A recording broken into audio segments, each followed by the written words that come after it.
नैमिषारण्य की पावन भूमि पर 88,000 श्रोता विराजमान हैं। सूत जी महाराज शौनक आदि ऋषियों को कथा सुना रहे हैं। आज सूत जी महाराज से शौनक आदि 88,000 ऋषियों ने 6 प्रकार के प्रश्न किए हैं और इन्हीं 6 प्रकार के प्रश्नों के आधार पर संपूर्ण भागवत का विस्तार हुआ है।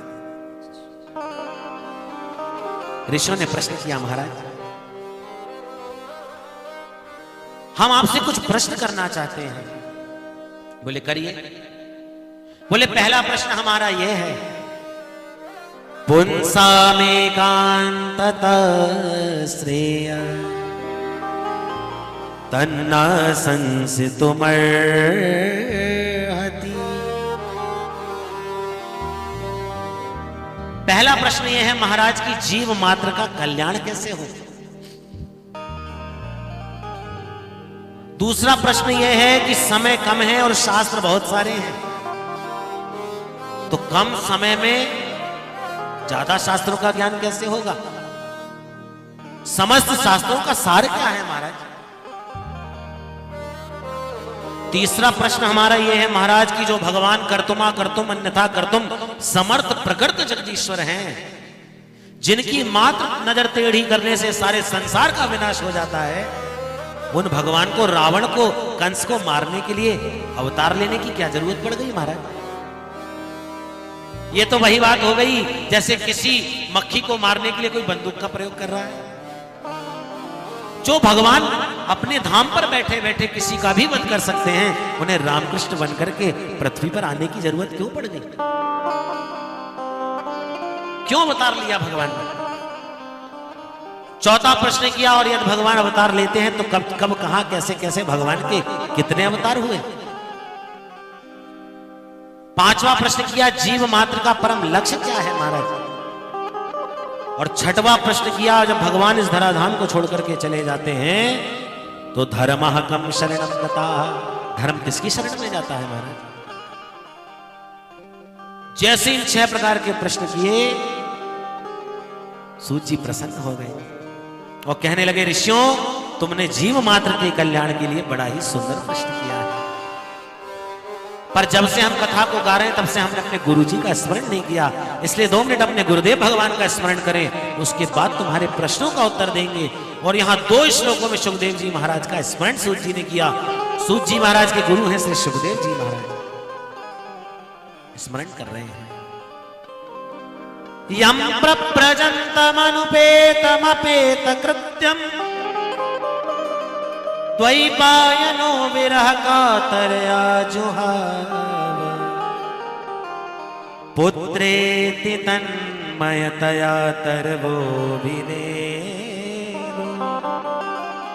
तं सर्वभूत हृदयं मुनिमानतोऽस्मि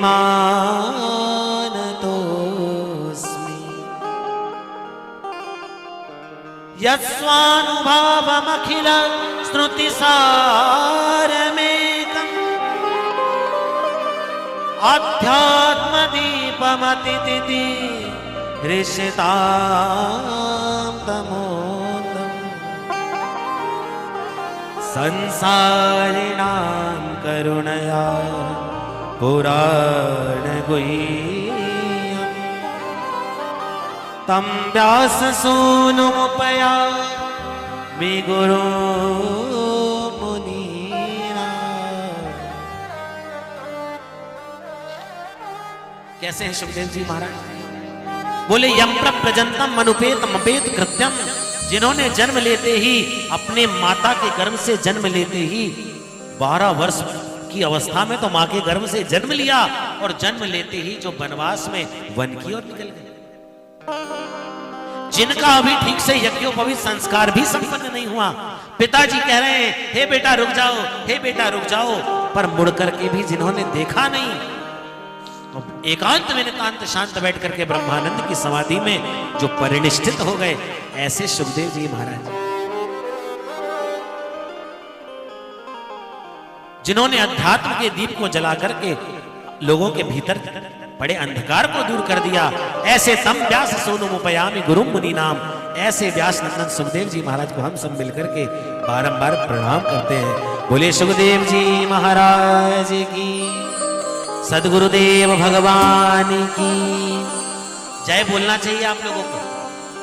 कितना भी बिजी रहो, इधर उधर देखते रहो, पर जब जय बोलने की बारी आए तो माइक में भी जय बोलो और अलग से भी जय बोलो।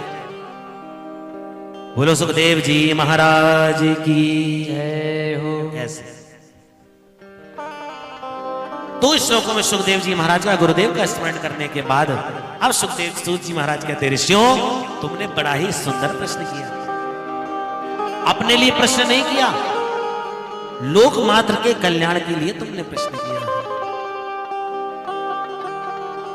महात्माओं, तुमने प्रश्न किया जीव मात्र का परम धर्म क्या है।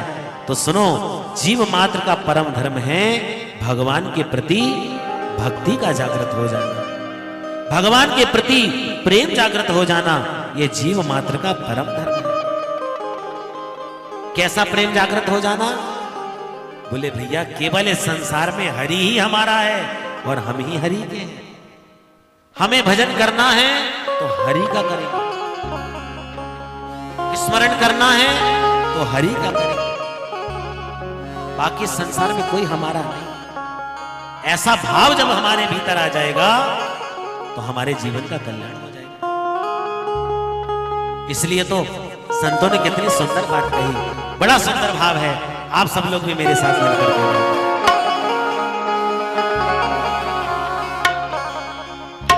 हरि का भजन करो, हरि है हमारा